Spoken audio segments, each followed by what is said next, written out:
नमस्कार, मैं हूं रागनी वर्मन और आप देख रहे हैं राष्ट्रीय जगत विजन न्यूज। शराब घोटाले मामले में चैतन्य बघेल को जमानत मिलने के बाद कांग्रेस नेताओं द्वारा सत्यमेव जयते जैसे शब्दों के प्रयोग पर भाजपा ने कड़ा सवाल उठाया है।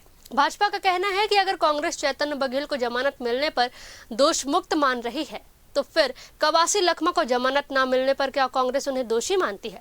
भाजपा ने आरोप लगाया कि एक आदिवासी नेता को शराब घोटाले में मोहरा बनाकर इस्तेमाल किया गया है और अब उन्हें जेल में सड़ने के लिए छोड़ दिया गया है। चैतन्य बघेल को केवल जमानत मिलने पर कांग्रेस के कुछ नेताओं द्वारा सत्यमेव जयते के पोस्टर उनके फोटो के साथ लगाए गए हैं। पूर्व मुख्यमंत्री जिनके ये बेटे हैं वो भी कुछ इसी प्रकार की बात कर रहे हैं। भाजपा का एक विनम्र प्रश्न है, चैतन्य बघेल अगर जमानत मिलने पर दोष मुक्त मान लिए जाएंगे तो कवासी लखमा जमानत न मिलने पर क्या दोषी मान लिए गए हैं?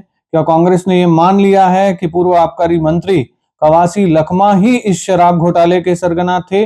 अगर नहीं तो ये दोहरा रवैया पूर्व मुख्यमंत्री के बेटे और एक आदिवासी नेता के लिए क्यों है? क्यों ना यह माना जाए कि एक आदिवासी नेता को कांग्रेस के उस वक्त के तत्कालीन मुख्यमंत्री ने मोहरा बनाया और आज उन्हें कांग्रेस पार्टी ने अकेला छोड़ दिया है।